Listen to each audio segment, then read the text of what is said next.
माननीय सदस्यगण, अब माननीय मुख्यमंत्री जी शोक प्रस्ताव रखेंगे।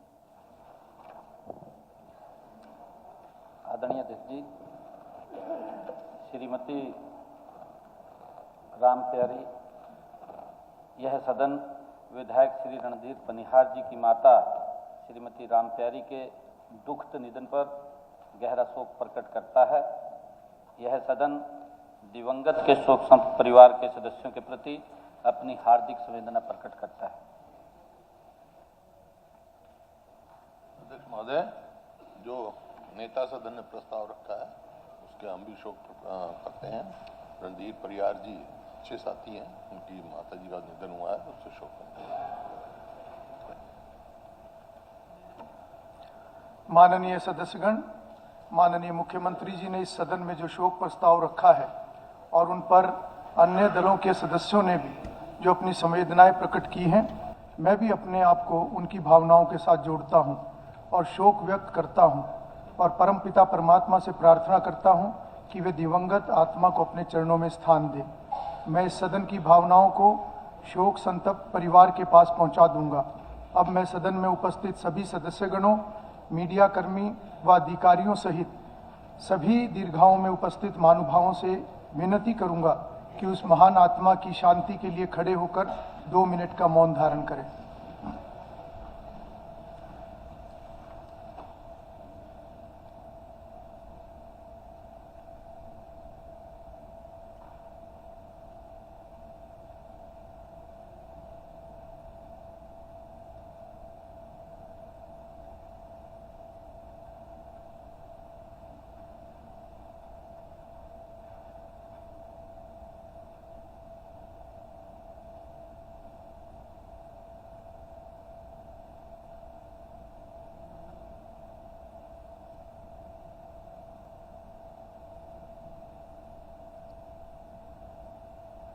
ओम शांति।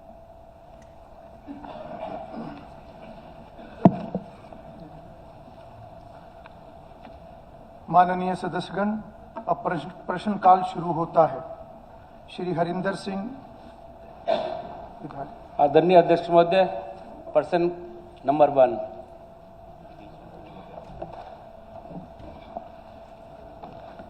श्रीमान जी, माननीय मुख्यमंत्री जी की घोषणा की इस घोषणा के अनुसार में विभाग द्वारा होडल में नए बस स्टैंड के लिए अन्यंत्र भूमि की तलाश की जा रही है।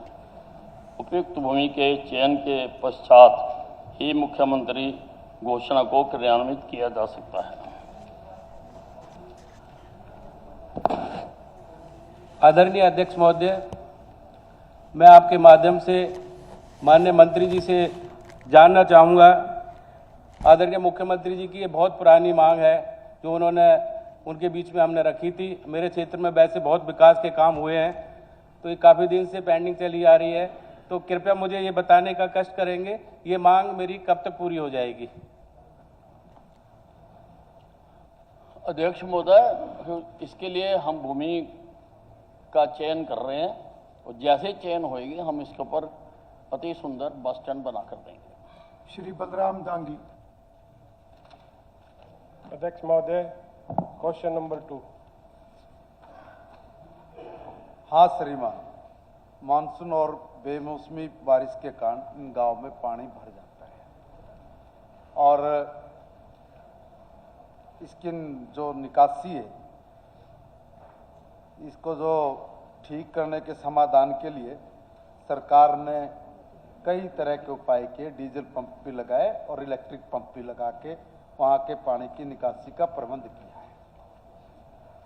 अध्यक्ष महोदय, जो ये पूरा विवरण दिया गया है ये मैं आपके माध्यम से सरकार को बताना चाहूँगा।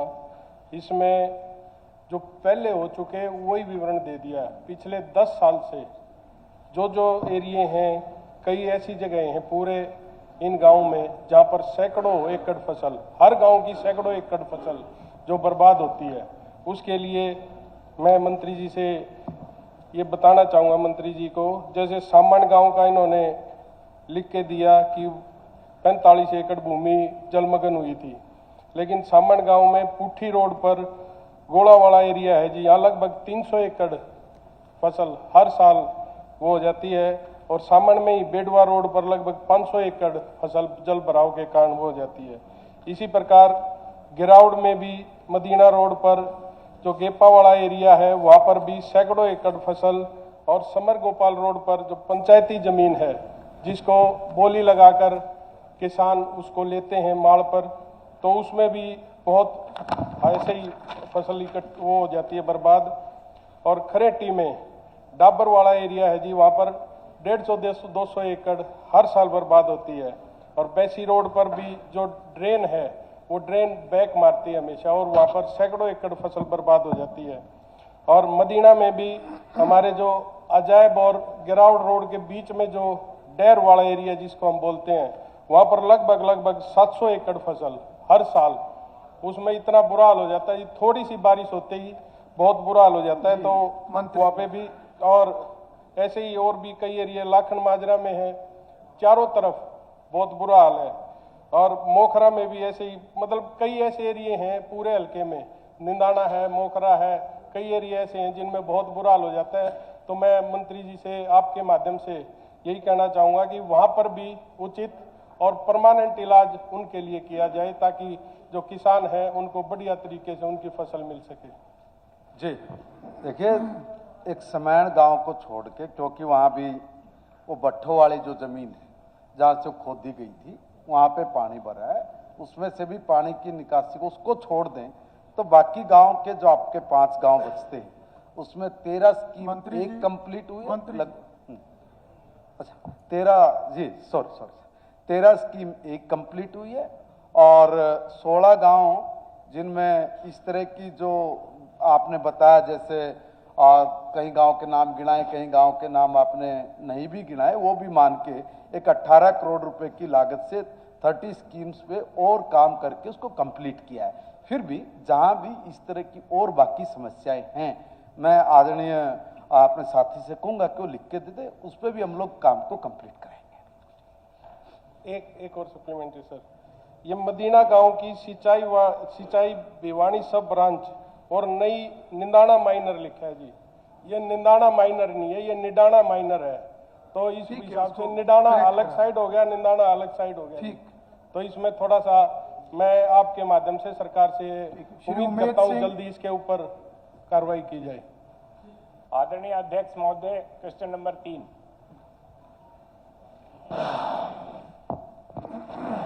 अध्यक्ष महोदय, उमेश सिंह बालदा ने बाड़ा विधानसभा क्षेत्र में खेत खलिहान को पक्का करने के लिए इनका सवाल है। इनके 2 प्रश्न हैं, क में हाँ श्रीमान जी, ख में नहीं श्रीमान जी। ठीक, आप कोई आदरणीय अध्यक्ष महोदय, आपके माध्यम से मैं मंत्री जी से आग्रह करूंगा, मेरी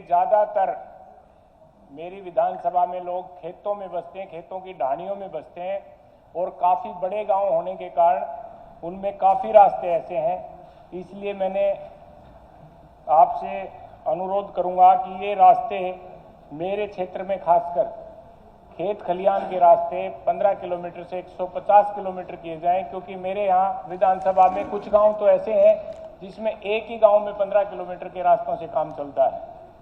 धन्यवाद। अध्यक्ष महोदय, हरियाणा सरकार ने, नायब सैनिक सरकार ने फैसला लिया है 1/11/2018 में, जब माननीय मनोहर लाल मुख्यमंत्री थे, खेत खलिहान की सड़क योजना सीएम कोड 24,219 से शुरू की गई थी, जिसके अंतर्गत प्रत्येक विधानसभा क्षेत्र में 25 किलोमीटर तक की खेतों के कच्चे रास्तों का निर्माण ईंटों या 15 किलोमीटर का इंटरलॉकिंग पेवर ब्लॉक से किया जाना का प्रावधान है।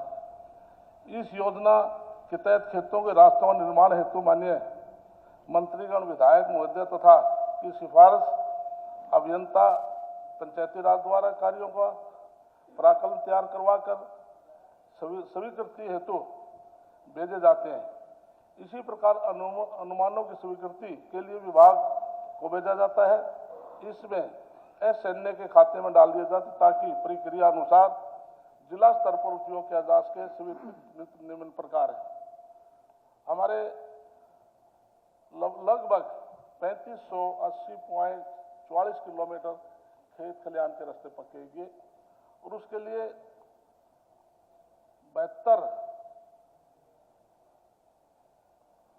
7229 करोड़ और 73,000 रुपये की राशि स्वीकृत की।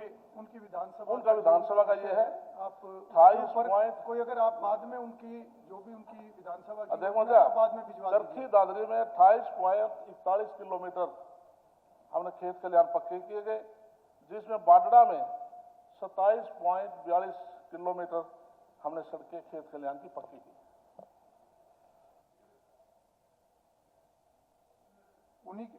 उसी का नहीं, उनका तो अपनी विधानसभा के रस्तों का है।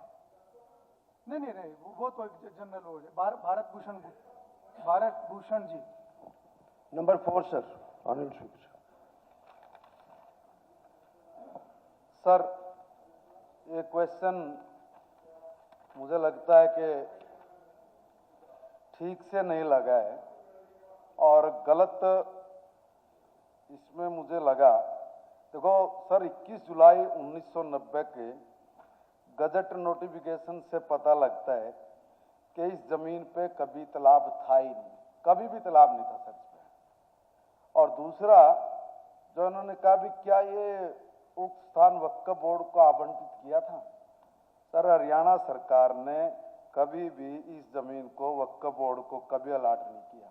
और तीसरा सर, कि अवैध कब्जा, इस पे मौके पे कोई अवैध कब्जा नहीं है, बल्कि 1.5 एकड़ जमीन ली गई है इसके साथ की, उसमें कोई ड्रेन निकाल के पानी को आगे निकाला गया, जिस गंदे नाले के पानी की बात हो। ऑनरेबल स्पीकर सर, बड़ा दुख होता है मंत्री की रिप्लाई से और दुख होता है तथ्यों के साथ में। ये कितना ज्वलंत मुद्दा है जिसको भूमाफिया काबू कर रहा है और मंत्री की रिप्लाई जी से ये लगता है कि इसमें सरकार का संरक्षण प्राप्त है। आज आप उस जमीन के ऊपर कब्जा करवा रहे हो। मैं इसके फैक्ट्स ऑनरेबल कोर्ट स्पीकर साहब के सामने रखूंगा। 32.5 एकड़ में 12 एकड़ जलाशय था, आज से 125 साल पहले, आज की बात नहीं है। आज सुप्रीम कोर्ट कहता है जलाशय, पौंड, जो प्राकृतिक हमारी चीजें हैं उनको धरोहर की तरह संभाल के रखना है, ये नहीं कि उसमें कोई कब्जा कर ले और कुछ कर ले। उसके बाद स्पीकर सर, यहाँ पर अकाल पड़ा था, अकाल में अनाज के बदले श्रमदान करके गांव वालों ने 125 साल पहले ये जोड़ खरीदा था, जोड़ खोदा था और उनको दिया। उसके बाद यहाँ पर पानी रोहतक का और 12 गांवों का इकट्ठा होता था। ये कहते कभी जोड़ था ही नहीं। ये लीजिए, ये है 2021 की तस्वीर उसी जगह की। गूगल से 2021 ही। मंत्री जी देख लीजिए तालाब है कि तालाब है कि नहीं है। एक मिनट प्लीज। आपने इतना क्वेश्चन इतनी इंपॉर्टेंट और आप अपनी जो सांस्कृतिक हमारी संपदा है उसको आप अपने पास नहीं रखना चाहते और बात है। जब वहां पे तालाब था ही नहीं। एक मिनट रुक जाओ ना, तालाब की फोटो दे रहा हूँ तुम्हारे। Let the team be appointed, let the MLA team be appointed, let the department of man go there whether still there is जोड़ और नॉट। उसके बाद ये है जी 8 मार्च की तस्वीर, 2 दिन पहले की। ये जोड़ है कि नहीं? नजर आ रहा मंत्री जी आपको? जोड़ है ना? उसके बाद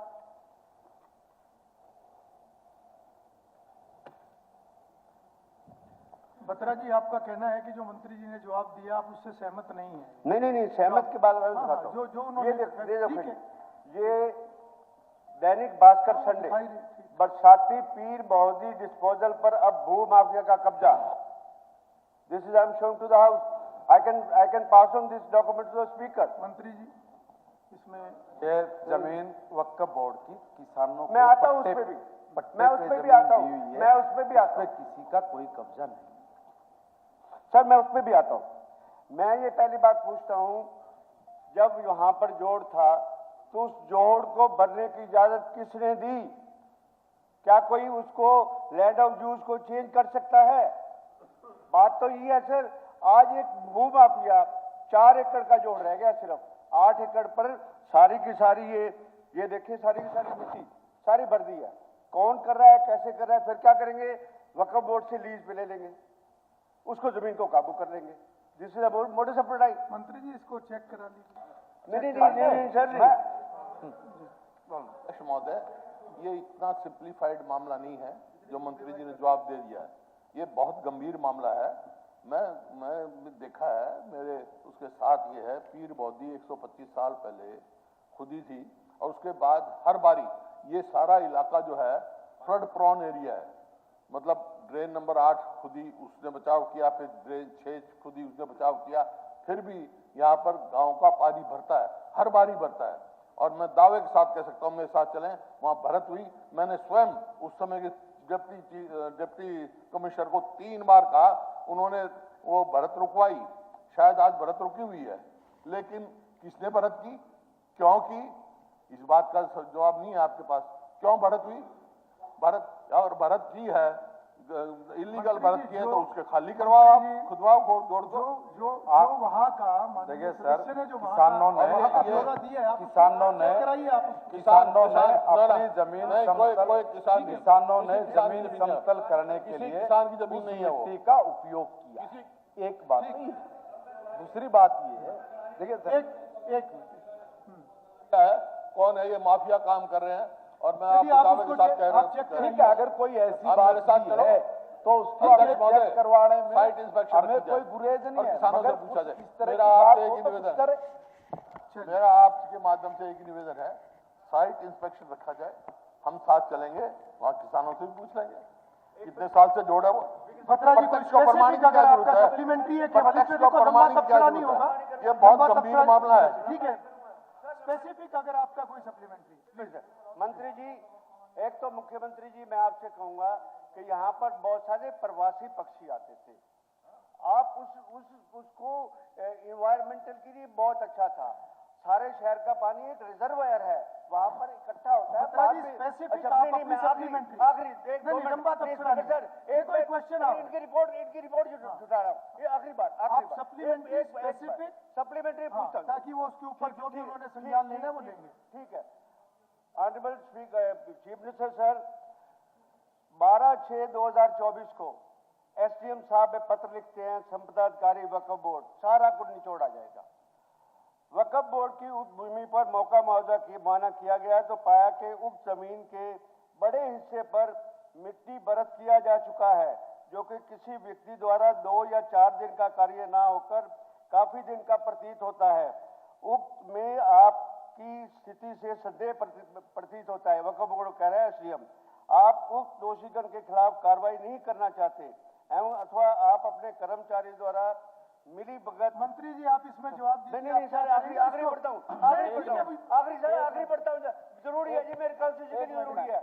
नहीं, इसके अतिरिक्त इसमें क्या सारे शहर में आसपास का पानी बत्रा जी आगे सारी बात आ गई है, मुख्यमंत्री जी को जवाब देने दीजिए।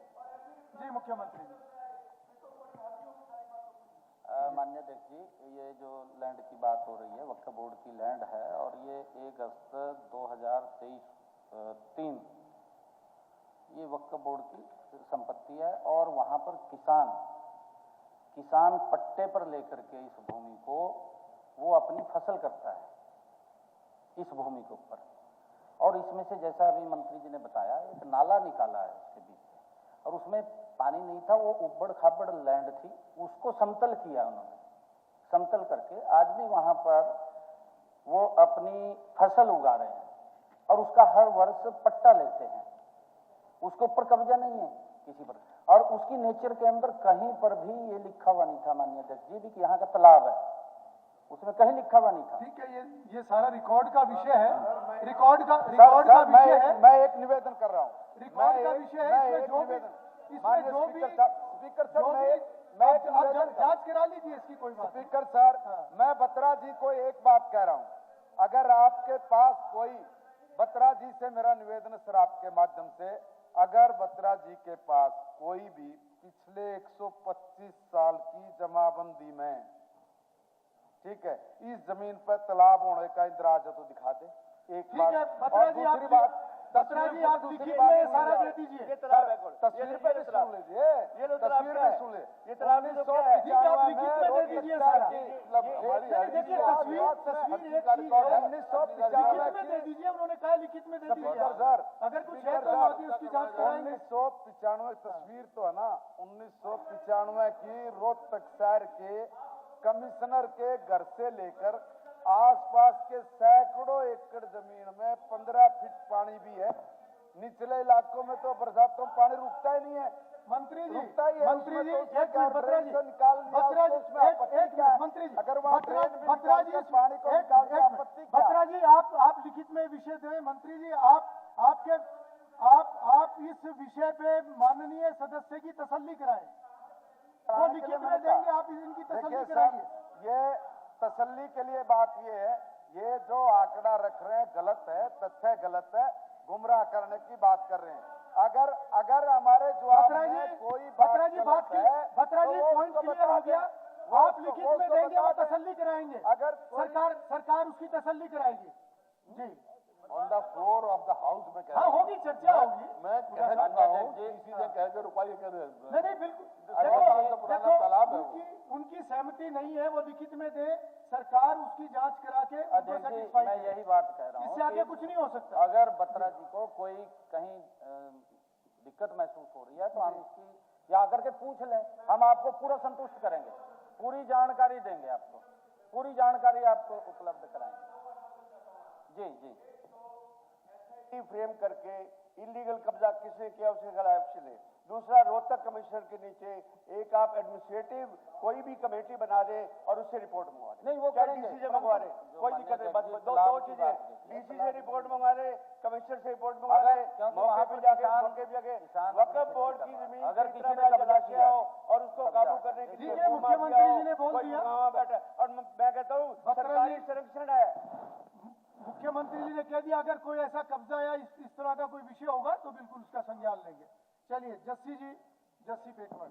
अध्यक्ष महोदय, क्वेश्चन नंबर 5।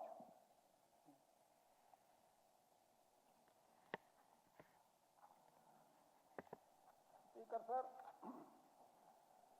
क्या नारनौद विधानसभा निर्वाचन क्षेत्र के किसानों को सरकार द्वारा धान की पराली अवशिष्ट न जलाने के लिए वर्ष 22-23 के लिए प्रोत्साहन राशि दी गई है?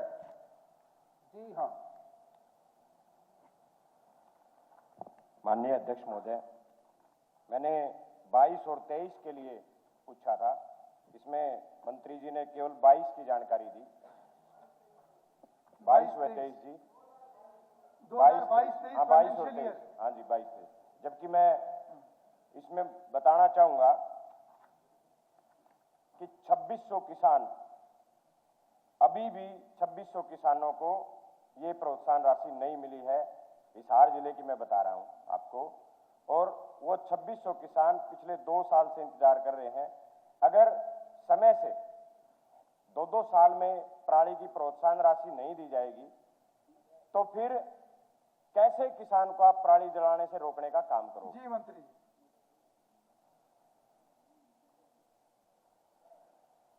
स्पीकर सर, जहां तक नारनौद विधानसभा क्षेत्र का संबंध है, 2022 और 23 के दौरान इस क्षेत्र के कुल 561 किसानों ने विभागीय पोर्टल पर फसल अवशेष प्रबंधन के लिए 1000 रुपया प्रति एकड़ का प्रोत्साहन राशि प्राप्त करने हेतु पंजीकरण कराया था, जिनमें से कुल 373 मामलों को जिला स्तर पे जो कमेटी उसने स्वीकृत किया, सभी स्वीकृत मामलों में किसानों के खाते में सब्सिडी का पैसा डाल दिया गया, जिसमें 373 ही उपयुक्त पाए गए।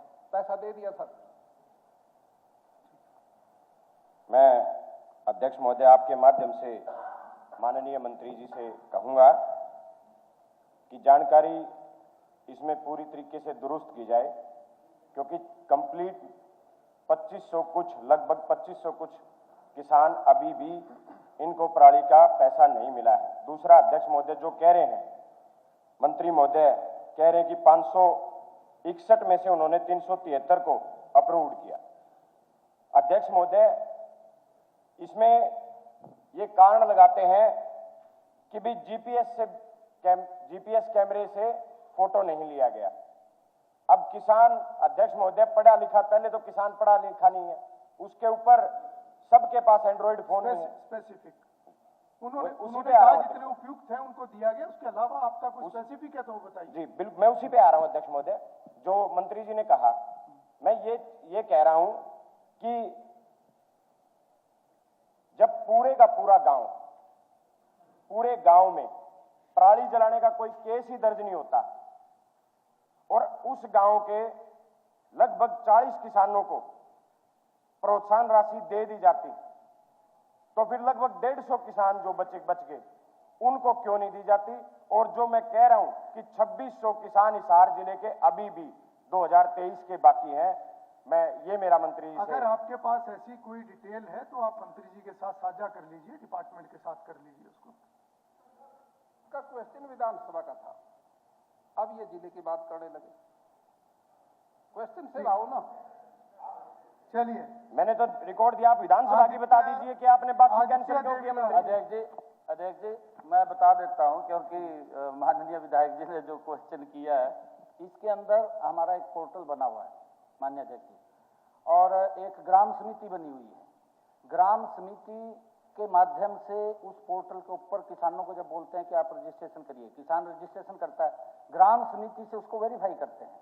उपायुक्त के दिशा निर्देश के अंदर, उनके तत्वाधान के अंदर वो समिति उसका निर्णय करती है और वहां से सारी जानकारियां इकट्ठी होती हैं। जो ये कह रहे हैं, इसके अंदर माननीय मंत्री जी ने जो बताया है कि 567 ऐसे हमारे किसान थे जिन्होंने अप्लाई किया और उस ग्राम समिति की रिपोर्ट के द्वारा 373 ऐसे लोग पाए गए कि इन्होंने अपनी पराली को नहीं जलाया। उन किसानों को पैसा दिया है जो माननीय विधायक जी कह रहे हैं। ये ठीक। आदित्य देवी। अध्यक्ष महोदय,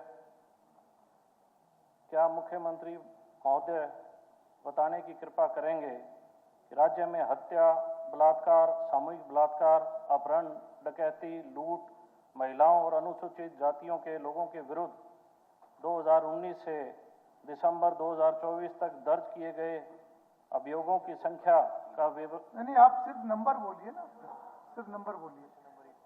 क्वेश्चन नंबर 6। क्वेश्चन नंबर 6 जी। अध्यक्ष महोदय, आदित्य देवीलाल जी ने 2 मदों में सवाल पूछा कि राज्य में हत्या, बलात्कार, सामूहिक बलात्कार, अपहरण, डकैती, लूट, महिलाओं, अनुसूचित जातियों और व्यापारियों के रखरखाव आम जनता के लिए। मैं हत्या के मामले में 2019 से 2024 का विवरण देता हूं। टोटल मामले दर्ज हुए 6338, सुलझाए गए 6036, सुलझाने का प्रतिशत 95.23%, 23% और गिरफ्तार के 12,966 और चार्जशीट के 4,035।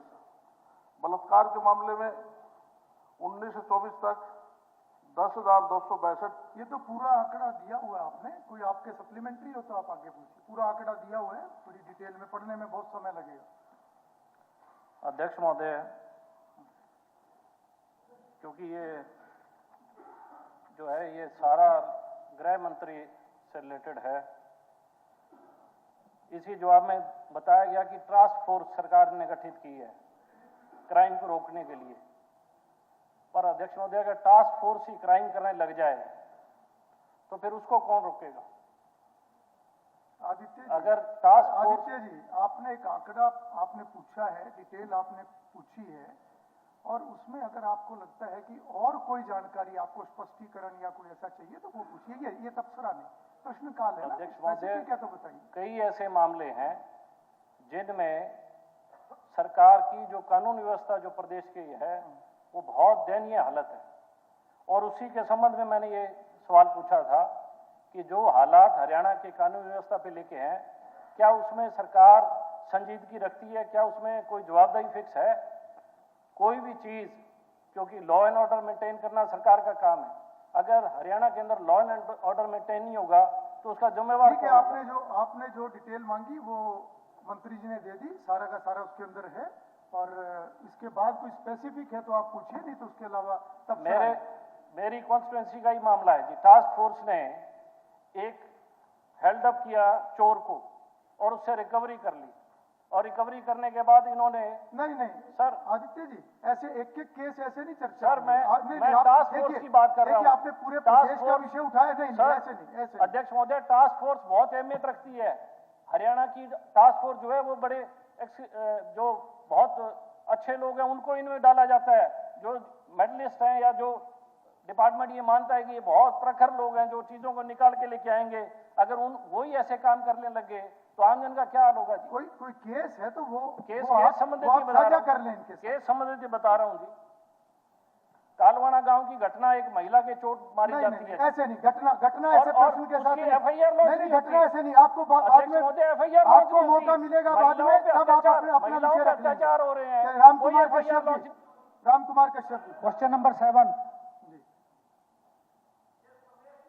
जी, स्वास्थ्य मंत्री हो गया। आपको जवाब मिल गया। नहीं तबसरा नहीं, प्रश्न काल में तबसरा नहीं। मैं बता देता हूँ, इन्होंने जो क्वेश्चन उठाया है मैं इसके नहीं मैं अलग भी इनको उत्तर दे दूंगा, परंतु मैं बताना चाहता हूँ जो ये बात कर रहे हैं, हरियाणा सरकार जीरो टॉलरेंस के ऊपर काम कर रही है।